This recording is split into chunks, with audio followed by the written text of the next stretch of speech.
It's Gen 4 time, and if you've watched our other videos, you know what that means. Trick Room Bronzong exploding into a D-Bunch, Cuss-Tap, Substitute Machamp was going to be at the core of our team. The two-hit punch works well and is super fun to play too. For our Weezing, we ran a set of Sludge Bomb, Dark Pulse, Fire Blast, and Explosion. Explosion should be killing nearly everything, and the other three moves have good coverage, so we opted into Expert Belt to help Weezing in his offense support of super effective threats. Since he doesn't have the best offensive capabilities, relying on super effective hits was going to be the strategy anyways, and Explosion is a good plan B. For our offensive lead, we had Tinkerbell the A-Stealth, with Stealth Rock, U-Turn, Explosion, and Zen Headbutt. We went for Colberberry, since most teams will be finding ways to play around Focus Sash regardless, but the barely rarely came into play at all. To round off our team, we had Tony Stark the Scizor, with a Choice Band Technician set of Bullet Punch, U-Turn, Superpower, and Pursuit to trap threats. Lastly, we brought back Viper the Flygon from Gen 3, with Choice Scarf, EQ, U-Turn, Thunder Punch, and Dragon Claw.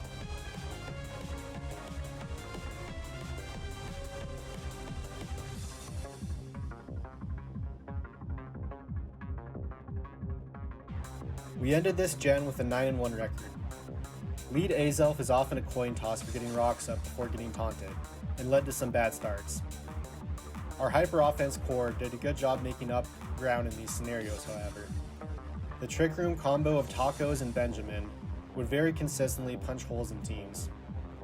Scizor with Technician and Choice Band is an incredible threat, with Bullet Punch being an insanely powerful priority, Pursuit coming into play when needed, and Superpower providing important coverage. Additionally, the prevalence of U-turns helped whittle down teams while keeping up momentum. Viper was also a good threat that provided speed control.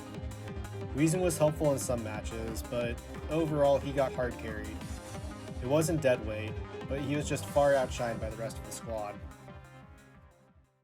Gen 5 is the first generation where Explosion has been gutted, and that is bad news bears for Weezing. Weezing can no longer just act like a bomb we can drop to trade 1-for-1, so instead we kinda have to use it as a defensive wall or a special attacker. We tried 3 different teams, from defensive wall to special attacker. We just couldn't make Weezing work. So eventually we said, fuck it, we build a team with just 5 Pokemon that can win. Weezing is just there to try and cheese a kill and spread status. For the 5 Pokemon team we thought the best case scenario would be a Rain Stall team. This is the team we're most comfortable with piloting. Politoed is meant to fight the Weather War and engage in stalled wars thanks to Refresh.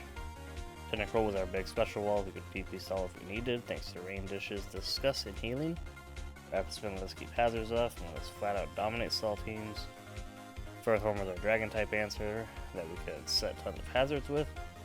It also had to be flexible between being an aggressive wall against dragons or slowly setting hazards to break down the team. Jellicent was a secondary special wall and a spin blocker. It had some good flexibility against psychic types, and being able to dominate Alakazam was really nice. It also did a great job of spreading status, and we punished it with Hex. Finally, we had our defensive Revenge Killer in Keldeo. Keldeo was great for removing fast attackers when we needed to remove something, and its power was no joke. Without a dedicated wall like Gastrodon or Jellicent, Keldeo would absolutely pick up kills with no issue.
We ended this gen 8-2, which is pretty alright.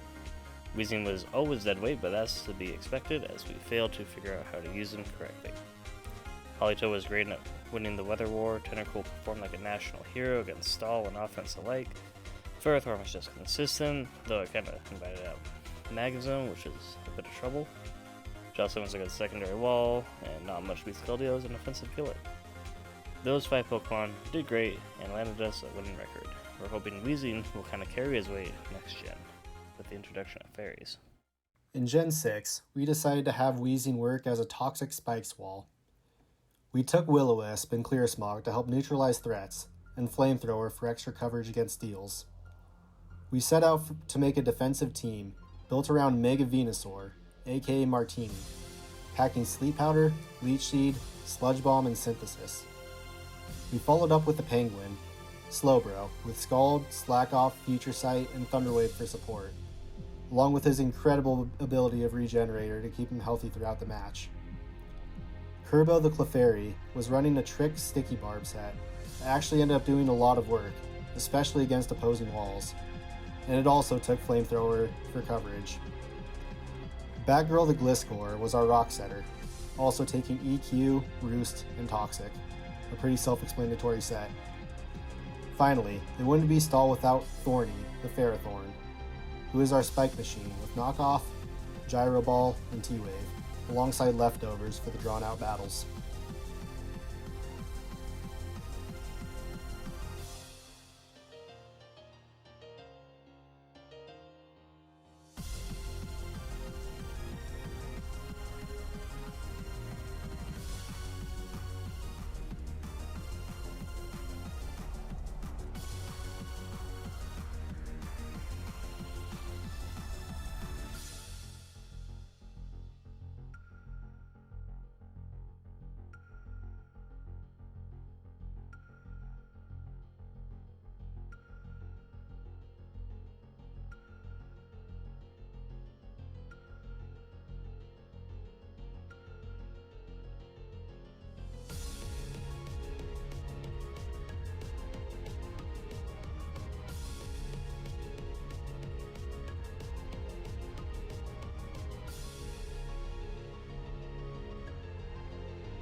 We ended this gen 7-3, but it was a bit of a tough one for Weezing.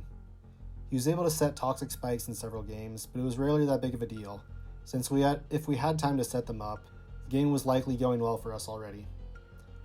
Kerbo was surprisingly one of the stars of the show, as putting Sticky Barb on a Frozen threat was something that was breaking our team down, and ended up doing a lot of work. Overall, not a bad gen,